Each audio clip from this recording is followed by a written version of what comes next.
하나님 말씀 마태복음 24장 14절 우리 한 절 말씀 같이 읽겠습니다. 시작. 이 천국 복음이 모든 민족에게 증언되기 위하여 온 세상에 전파되리니 그제야 끝이 오리라. 아멘. 아멘.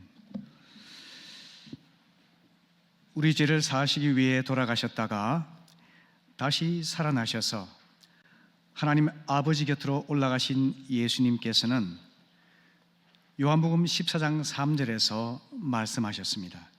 내가 다시 오리라, 이렇게 약속을 하신 겁니다.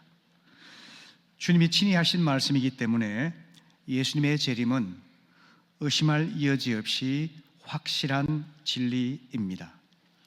하지만 재림에 대한 지나친 관심으로 인해서 재림의 날짜를 임의대로 계산하거나 또 확정해서 사람들을 미혹하는 시한부 종말론이 역사 속에서 많이 일어났습니다. 이것은 대단히 위험한 것입니다.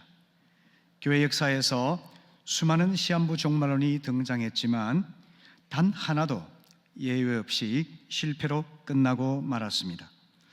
오늘의 본문 마태복음 24장은 세상의 종말과 예수님의 재림을 주로 다루기 때문에 흔히 말세장이라 이렇게 부릅니다. 말세는 무엇을 의미할까요? 3절 말씀 보시게 되면 주의 임하심과 세상 끝을 말세라고 표현하고 있습니다. 다시 말하면 예수님의 재림이 임박한 세상 종말의 때를 뜻하는 표현인 것입니다. 그런데 말세에는 사람을 속이고 영혼을 도둑질하는 마귀의 활동이 매우 왕성한 때입니다. 그래서 주님께서는 24장 4절에서 미혹을 받지 않도록 주의하라 경고하셨습니다. 옳고 그름을 분별할 수 있는 지혜를 가져야 된다는 뜻이지요. 또한 42절에서는 깨어있으라, 어느 때 너희 주가 임할런지 너희가 알지 못함이니라, 이렇게 말씀하십니다. 우리가 태만하거나 영적으로 잠들어 있지 않고 깨어 있어서 주님이 언제 오시든지 기쁨으로 환영할 수 있도록 준비되어야 한다는 뜻입니다.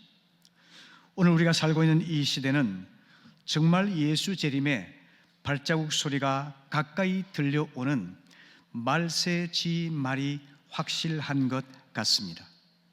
그러므로 시대의 징조를 분별하고 영적으로 깨어서 주님이 언제 오시든지 기쁨으로 맞이할 수 있는 지혜로운 성도가 되어야 될 줄로 믿는 것입니다.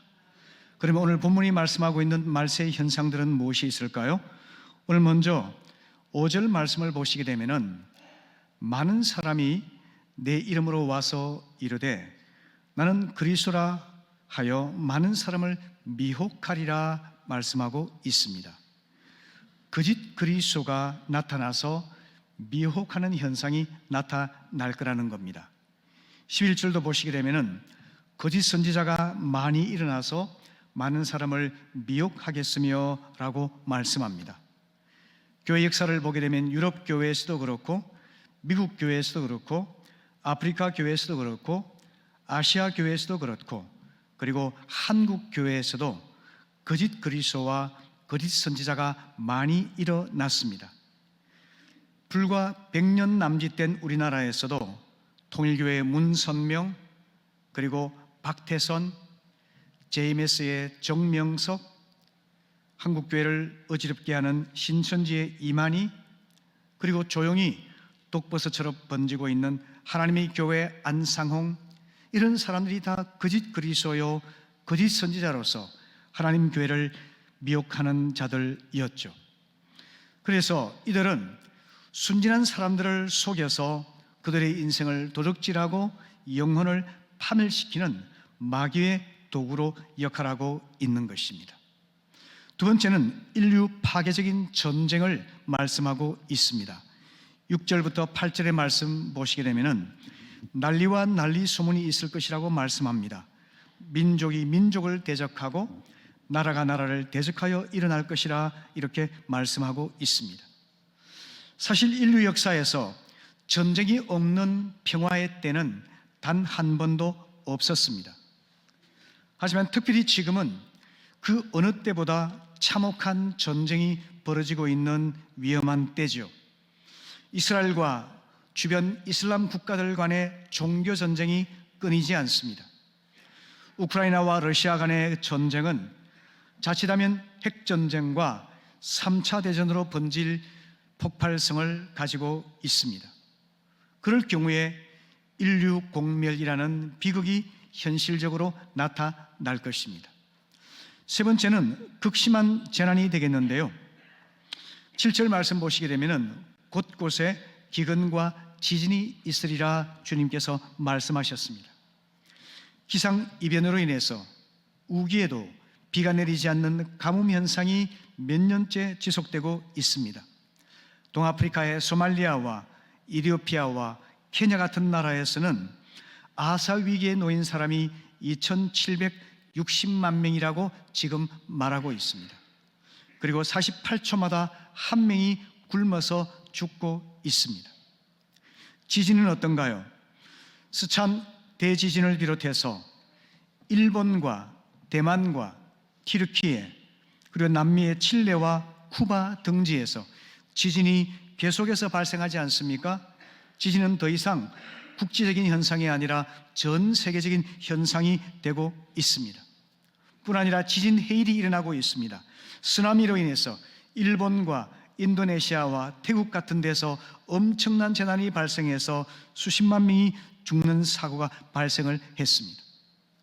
8절 말씀 보시게 되면 이 모든 것은 재난의 시작에 불과하다고 주님께서 말씀하셨습니다. 전쟁과 기근과 지진은 이 악하고 부패한 세상을 심판하시는 주님의 재난 그 시작에 불과하다는 경고입니다. 다시 말하면 재난이 더 확산될 것이라고 말씀하시는 거죠. 저는 이것을 전 지구적인 기후 위기라고 보고 있습니다. 지금 지구는 인간의 탐욕으로 인해서 온난화 현상을 막기가 아주 어려운 상황에 놓여 있습니다. 북극 빙하가 녹아내림으로 인해서 이제 북극공 어미와 새끼가 깨어진 빙하를 의지해서 겨우 생존을 유지하고 있는 저그림은 상징적인 모습이 있죠. 인류가 그만큼 생존의 위기에 놓여 있다는 사실을 압축해서 보여주고 있는 것입니다. 대기 오염으로 인해서 1년에 수백만 명이 지금 죽고 있습니다. 해양 오염은 소리 없는 가운데 미세 플라스틱을 물고기 안에 집어넣고 물고기를 먹는 인간과 연관된 동물에게도 적용함으로 인해서 수많은 생명체가 지금 소리 없이 죽어가고 있죠. 상상하지 못하던 코로나 바이러스 사태로 인해서 온 지구가 몸살을 앓고 위기를 느꼈지 않습니까? 인간뿐만 아니라 지구 생명체 전체 생존이 위기를 겪는 이런 상황에 우리가 도달해 있다고 하는 것입니다. 네 번째로 신앙적인 박해입니다. 9절과 10절을 보시게 되면 사람들이 너희를 환난에 넘겨주겠으며 너희를 죽이리니 너희가 내 이름 때문에 모든 민족에게 미움을 받으리라 이렇게 말씀합니다. 그때 많은 사람이 실족하게 되어 서로 잡아주고 서로 미워하리라 주님께서 말씀하셨죠. 이 박해는 지금 모슬렘 국가라든지 힌두교 국가라든지 또 공산주의 국가 같은 데서 엄청나게 일어나고 있습니다. 감옥에 들어가기도 하고 상처를 받기도 하고 죽임을 당하기도 하고 자기의 재산을 빼앗기기도 하는 이런 일들이 발생하고 있습니다. 오늘 우리나라에는 그로 인한 종교적 박해가 거의 없지만 하나님을 대적하는 불신 세상에서 우린 멸시를 당하고 그리고 직장에서 불이익을 겪기도 하고 세상 살해에서 조롱을 당하고 어려움을 겪기도 하죠. 이것이 바로 신앙으로 인한 박해와 핍박이 아니겠습니까? 다섯 번째로 사랑이 식어질 것이라고 말씀합니다. 12절을 보시면 불법이 성함으로 많은 사람의 사랑이 식어지리라 말씀하셨죠. 제가 지난주에 설교했던 말씀이 사랑의 왜곡 현상이었습니다. 종말 시대에 사랑의 왜곡 현상이 있을 것이라 말씀했죠. 디모데후서 3장 2절 이하의 말씀에서 사람들이 자기를 사랑하고 돈을 사랑하고 쾌락 사랑하는 데 빠져서 이제는 사랑의 왜곡 현상이 일어날 것이다. 이것이 말세의 현상이라고 말씀을 드렸습니다. 그래서 서로 사랑이 식어지게 될 것이고 이기주의가 팽배해질 것이고 서로 무관심하게 되고 소외와 단절의 현상이 점점 극심해지는 것이 종말시대 현상이라고 하는 겁니다. 다음으로 정보혁명과 지식 폭발이 이제 종말 하나의 현상으로 나타날 것입니다. 다니엘서 12장 4절 말씀 우리 같이 읽어보실까요? 시작. 많은 사람이 빨리 왕래하며 지식이 더하리라. 아멘. 컴퓨터와 인터넷의 발전은 지식을 폭발시키고 정보혁명을 가져왔죠. 최근에는 이게 로봇 기술이 발달이 되어서 가정생활이라든지 또 병원에서 수술하는 것이라든지 산업생산 같은 데도 큰 도움이 되고 있지 않습니까? 하지만 정보혁명의 결과로 인해서 그 총화인 인공지능이 발달함으로 인해서 이제 AI를 만든 인간의 존재 자체를 위협하고 결과적으로 인류의 공멸을 가져오는 악한 도구가 될 가능성이 아주 높다라고 우리는 경계하지 않을 수가 없습니다. 그것이 바로 7번째 멸망의 가증한 것입니다. 15절과 16절 말씀 읽어보실까요? 시작. 그러므로 너희가 선지자 다니엘이 말한 바 멸망에 가증한 것이 거룩한 것에 선 것을 보거든 읽는 자는 깨달을진저 그때에 유대에 있는 자들은 산으로 도망할지어다. 아멘. 거룩하신 하나님의 자리를 대신하는 인간의 자기 우상화 그리고 인공지능의 폐회를 암시해주고 있는 말씀이라고 저는 받아들이고 있습니다.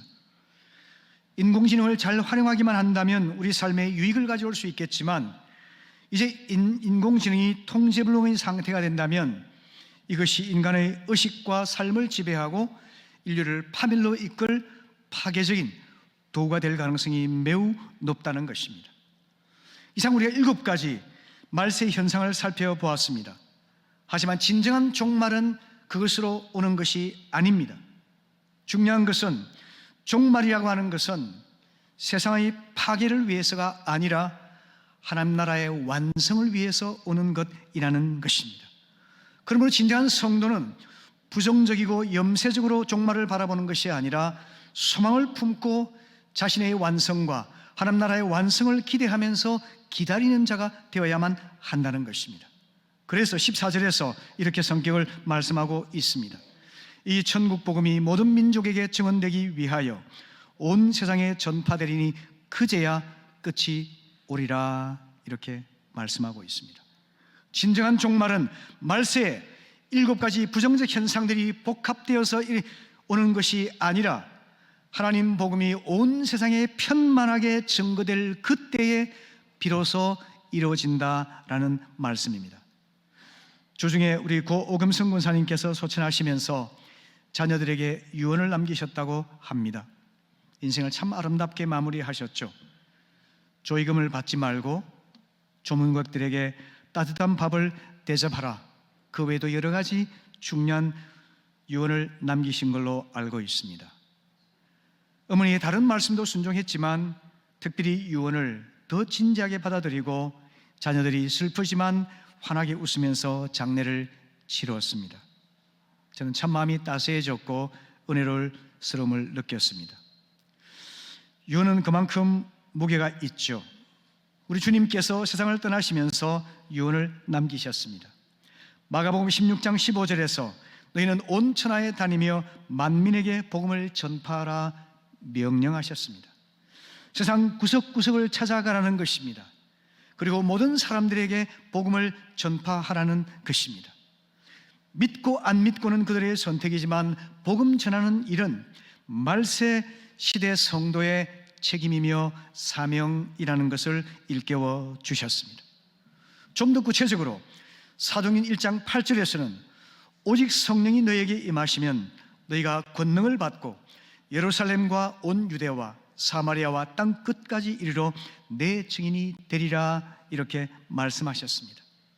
믿는 자들에게 성령이 임하실 것이라 약속하셨습니다. 성도 여러분, 성령님께서 여러분 마음 중심에 자리하고 계시고 다스리고 계심을 믿으시기를 바랍니다.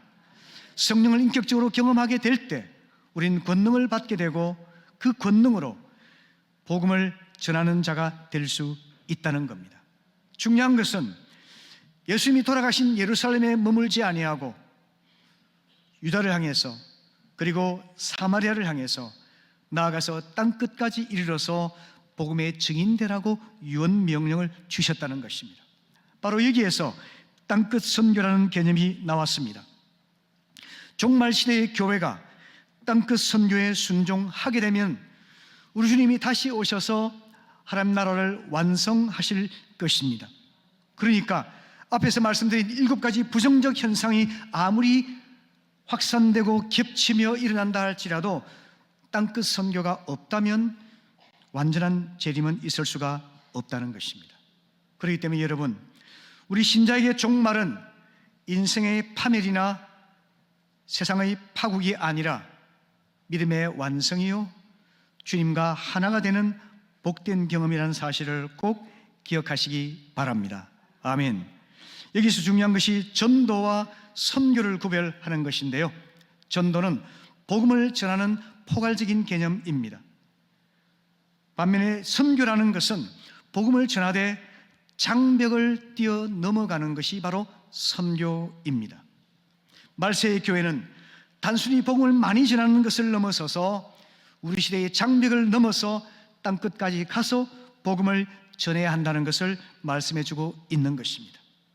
그런데 이 땅끝이라는 것은 지역이라든지 민족이라든지 종교라든지 문화라든지 계층이라든지 세대라는 장벽을 다 포함하고 있는 개념입니다. 예를 들어서 지역은 복음을 듣지 못한 시골도 있죠. 그리고 소외된 아프리카 지역 같은 데가 있죠. 그게 바로 지역적인 개념의 땅끝입니다. 종교적인 땅끝이 있습니다. 복음에 적대적이고 무관심한 모슬렘이나 힌두교나 불교 종교를 갖고 있는 분들이 있죠. 그 종교적 장벽을 넘어서 세상 모든 사람들이 창조의 하나님을 알고 구원의 진리를 발견하고 하나님의 자녀로 거듭날 수 있도록 돕는 것이 바로 땅끝 선교인 것입니다. 제가 TV에서 네팔의 종교를 다룬 다큐멘터리를 보면서 슬픔을 느끼며 눈물이 났는데요, 그들은 온몸을 땅에 내던져서 엎드린 채 죄의 속죄를 위해서 고행의 길을 오래도록 가는 것을 보았습니다. 하나님을 알지 못하기 때문에 내가 속죄를 위해서 고행을 한다면, 이렇게 수고를 한다면 누군가가 나의 죄를 속해두지 않을까라고 생각하는 어리석음이기도 하고 안타까움이기도 하는 거죠. 바로 그런 분들이 땅끝의 사람들인 것입니다. 민족은 어떻습니까? 제일 처음에 복음받은 사람들은 유대인들이었죠. 그들에게서 사마리아로 나아갔습니다. 그리고 유럽인들이 받았습니다. 그리고는 아시아 사람들도 복음을 받았고 지금 아프리카 사람들도 복음을 받았죠. 하나님은 일본 사람이든 중국 사람이든 아메리카 인디안이든 흑인이든 백인이든 어떤 사람들이 가리지 아니하고 모든 사람이 구원받고 하나님 백성 되기를 소원하고 계신 것이죠. 민족이 땅끝이 되는 겁니다. 계층은 어떻습니까? 한국에 19세기 말에 기독교가 들어왔죠. 그때 주로 복음을 받은 사람들은 사람 취급을 받지 못하던 백정이라든지 자기 인격권을 주장할 수 없었던 여성들 중심으로 복음을 받았습니다. 민중들이 복음에 열렬하게 반응했던 것이죠. 그들을 대상으로 교회는 예배당을 지어서 믿음을 교육하고 도와주었습니다. 학교를 지어서 계몽시켜 주었습니다. 병원을 지어서 환자를 고쳐주었습니다. 그 결과로 한국교회는 20세기 세계교회사의 기적과 같은 사건으로 칭송되고 있습니다. 하지만 여러분, 오늘날 기독교는 어떻습니까? 불과 100년 만에 기독교는 중산층의 종교로 전락하고 말았습니다. 가난하고 병약하고 배움이 없고 외롭고 아프고 힘없는 분들이 교회에 발을 들여놓기가 매우 힘든 문턱이 높은 교회로 전락하고 말았습니다. 중산층의 교회가 되면서 교회는 생명을 걸고 믿고 따라야 될 복음이 가벼운 취미거리나 종교적 상품처럼 변질되고 말았습니다. 오늘 한국교회의 위기는 바로 여기에 왔다고 저는 생각하고 있습니다. 우리가 땅끝 선교를 하는 교회가 되기 위해서는 다시금 이 계층을 넘어서 가장 가난하고 가장 소외되고 가장 외롭고 가장 아픈 이들을 향해서 나아갈 수 있어야만 한다는 것이죠. 세대가 있습니다. 한국에 와서 복음을 전했던 우리 남침례교 선교사님들이 침례교회가 부흥되는 모습을 보면서 한국을 떠났습니다. 하지만 최근에 남침례교 선교사들이 다시 한국에 돌아와서 사역을 시작하고 있습니다. 이유는 이집트 이하 청년들 층에서 믿는 사람들이 4%가 되지 않는다는 것을 알았기 때문입니다. 선교학에서는 4% 미만의 믿는 자들이 있을 때 선교 대상으로 이해를 하고 있습니다. 그만큼 지금 선교 100년 만에 한국 교회는 장년 세대는 급속도로 고령화되어 가고 있고 30, 40대 젊은 장년들과 20대 청년 세대는 세속화되어서 이기주의적이고 가족주의와 물질적인 번영을 누리는 것으로만 만족을 누리고 행복을 찾고자 하는 그런 세대로 전락하고 마른 것입니다. 이것이 바로 교회 세대 단절 현상입니다. 교회 미래가 불투명할 뿐만 아니라 암울해지고 있습니다. 이런 시점에서 우리는 세대적인 관점에서 우리의 땅끝이 바로 우리의 자녀들이고 우리의 청년, 청소년 세대라는 것을 깊이 자각하고 땅끝을 향해서 나아가야만 한다는 거죠. 말세교회의 사명은 바로 땅끝까지 이르러서 복음을 전하는 교회, 그것을 저는 선교적 교회라고 말씀을 드리고 싶습니다.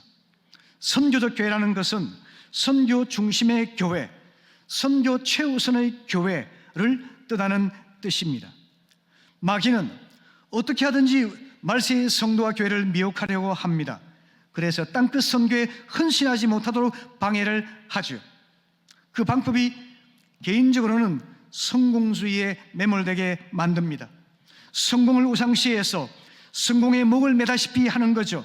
돈 벌고 성공하고 유명해지고 그리고 그걸로 즐기고 소비적인 인생으로 전락시켜서 하나님 나라를 위해서 아무런 일도 못하도록 그렇게 미혹하는 것이 마귀의 방법이죠. 교회를 대상으로 는 성장주의가 마귀의 미혹하는 방법입니다. 교회가 하나님 나라의 비전을 품기보다는 땅끝 선교를 위해 헌신하기보다는 교회의 수적인 성장과 내 교회의 양적인 팽창에 몰두해서 땅끝 선교를 다음에요 더 커지고 교회가 더 많아지고 힘이 있으면 다음에 하죠. 이렇게 우리를 미혹하게 되는 것입니다. 사탄은 속삭입니다. 어떤 희생을 치르서라도 수단과 방법을 가리지 말고 저 높은 곳을 향해서 나아가라고 이렇게 말이죠. 하지만 하나님께서 우리에게 뭐라고 말씀하실까요?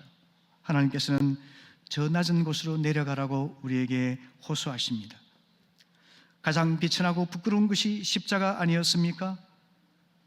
가장 부끄럽고 비천한 십자가를 통해서 세상 모든 사람을 만민을 구원하시려는 하나님의 마음과 뜻이 십자가 속에 나타나 있는 것이죠. 그것을 잘 보여주는 것이 빌립보 2장 5절부터 11절의 말씀입니다. 우리의 뜻을 생각하면서 천천히 읽어보겠습니다. 시작. 너희 안에 이 마음을 품으라. 곧 그리스도 예수의 마음이니 그는 근본 하나님의 본체시나 하나님과 동등됨을 취할 것으로 여기지 아니하시고 오히려 자기를 비워 종의 형체를 가지사 사람들과 같이 되셨고 사람의 모양으로 나타나사 자기를 낮추시고 죽기까지 복종하셨으니 곧 십자가에 죽으심이라. 이러므로 하나님이 그를 지극히 높여 모든 이름 위에 뛰어난 이름을 주사 하늘에 있는 자들과 땅에 있는 자들과 땅 아래에 있는 자들로 모든 무릎을 예수의 이름에 꿇게 하시고 모든 입으로 예수 그리스도를 주라 시인하여 하나님 아버지께 영광을 돌리게 하셨느니라. 아멘. 우리 예수님께서는 하나님 아버지와 동등하신 분이셨지만 자기를 비우시고 사람이 되셨습니다. 아버지의 뜻에 순종해서 종의 삶을 사시다가 십자가에서 가장 비천한 죄인을 위해서 목숨을 바치셨습니다. 저 낮은 곳을 향하여 주님께서 내려오셨지 않습니까? 사탄과 세상은 저 높은 곳을 향하여 올라가라고 우리에게 속삭이지만 우리 주님은 저 낮은 곳을 향하여 친히 내려오셨습니다. 그래서 세상 만민을 다 품고 구원하기를 원하셨죠. 여러분, 저 높은 곳을 향해서 앞뒤 재지 않고 질주하는 성공주의 우상, 우리가 과감하게 버릴 수 있기를 바랍니다. 그리고 저 낮은 곳을 향해 내려가는 땅끝 선교의 비전을 품고 세상을 섬기는 비전의 사람들, 비전의 교회가 될 수 있기를 바랍니다. 말세의 교회는 사람의 숫자와 물질에 초점을 맞추는 성장주의에 매몰되지 말고 교회가 과연 무엇인지 그걸 분명히 알고 교회됨을 회복할 수 있도록 우리가 힘써 노력할 수 있기를 바랍니다. 저는 여러분들에게 종말 시대의 하나님의 교회의 모습을 화해된 그리스도의 몸이라 이렇게 제가 말씀을 드리고 싶습니다. 제가 예전에도 소개했습니다마는 이사야 11장 6절부터 10절 말씀을 보시게 되면은 이렇게 말씀하고 있죠. 늑대가 폭력을 벌이고 어린 양과 함께 살아갑니다. 표범이 어린 염소와 함께 눕습니다. 암소와 곰이 함께 먹으며 우정을 나눕니다. 사자가 육식을 버리고 소처럼 풀을 먹습니다. 어린아이가 독사의 구멍에 손을 넣고 장난을 쳐도 해를 당하지 아니하고 물리지도 않는다고 말합니다. 무서운 맹수가 양처럼 본성이 변하는 곳이고 약한 짐승들과 더불어서 우정을 나누며 더불어 살아가는 공동체이죠. 분노와 폭력과 살육의 악이 다 제거되어서 하나님이 원하시는 화평을 실질적으로 경험하고 있는 곳이죠. 그것이 바로 교회여야 된다고 말하고 있습니다. 교회는 세상의 가치관과 세상의 문화와 세상의 풍습과 세상의 방식이 작용되는 것이 아니라 당신의 아들을 우리를 위해 내어주신 하나님 아버지의 성품과 하나님의 마음과 그 뜻이 나타나는 곳이어야 하고 그런 방식으로 교회가 움직일 수 있어야만 한다고 하는 것이죠. 그것이 바로 말세 교회의 종말론적인 비전입니다. 여러분, 이것이 바로 교회가 교회다워지는 겁니다. 세상과 뚜렷이 구별되는, 세상이 흉내낼 수가 없는 그런 교회인 거죠. 여러분, 이럴 때 어떤 일이 일어날까요? 오늘 본문 끝에 보게 되면 이렇게 말씀하고 있습니다. 물이 바다를 덮음같이 여호와를 아는 지식이 세상에 충만하게 되며, 그리고 마지막을 보십시오. 열방이 하나님께 돌아와서 하나님 나라가 완성되리라 이렇게 말씀하고 있습니다. 교회가 교회다워지고 교회가 땅끝 선교의 비전을 품고 땅끝으로 나아가게 될 때 세상이 하나님께 돌아와서 열방이 하나님 나라에 참여하게 되는 영광스러운 일이 일어날 것이라고 말씀하고 있는 거죠. 여러분, 이 말씀을 예사롭게 생각하지 마시고 여러분 마음으로 깊이 받으시기를 바랍니다. 아멘. 말씀을 마무리하면서 저는 한 이야기를 들려드리고 싶습니다. 아프리카 우간다에 베데스다 병원이 있는데요, 이 병원의 원장이 임현석 원장님입니다. 올해 11월 달에 36회 아산 봉사상 수상자입니다. 이분은 경북의대를 졸업하고 동아대병원 소아청소년과 교수로 봉직하고 있었습니다. 안정적이고 존경받는 자리였죠. 하지만 이분은 대학 시절부터 의술을 통해서 세상을 섬기며 살아가기로 기도를 해왔던 분이었습니다. 그러던 차에 우간다에 병원이 필요하다는 소식을 듣고서 그곳으로 가기로 결심을 했습니다. 이 그분의 고백입니다. 대학병원에 가만히 앉아 있으니 이곳은 내가 있어야 할 자리가 아니라는 생각이 들었습니다. 저에게는 세상 끝으로 나가서 다른 사람을 섬기며 살겠다는 꿈이 있었거든요. 세상 끝으로 가서 그분에게 병으로 죽어가는 가난한 우간다 사람들이 땅끝의 사람들로 받아들여졌던 것이죠. 그래서 이분은 2000년도에 의대 동기였던 아내와 세 자녀를 데리고 우간다로 가서 지금까지 25년간 의료 선교를 신실하게 감당해 와서 아산상을 수상하게 된 것입니다. 여러분, 최근의 의료 사태에서 보는 것처럼, 그리고 의과대 열풍에서 보는 것처럼 한국인이 선망하는 직업이 의사 아니겠습니까? 그런 직업을 가졌지만 열악한 우간다에서 젊음을 바쳐서 선교해 오셨습니다. 그가 운영하는 베데스다 병원은 수익이 거의 찾아볼 수가 없습니다. 이분은 의사였고 교수였지만 한국에서는 차도 없고 집도 없어서 극빈 가정으로 분류되고 있다고 합니다. 그분의 아이들이 열악한 아프리카 환경에 자라면서 질병으로 고통을 겪는 시련을 겪기도 했다고 합니다. 그럼에도 그는 우간다에 간 것을 후회하지 않으며 인생에서 가장 좋은 선택이었다고 고백을 합니다. 그분의 표현을 제가 소개해드리죠. 제가 60평생을 살면서 가장 잘한 것 3가지를 꼽자면, 첫째는 의대를 가서 의사가 된 것이고, 둘째는 아내를 잘 만난 것이고, 우리 이재환 형제님처럼 3번째는 우간다에 간 것입니다. 이렇게 고백을 했습니다. 성공주의에 물든 인생을 초계와 같이 버려버리고 땅끝 선교를 위해서 헌신한 말세 성도의 본이 되는 분 아니겠습니까?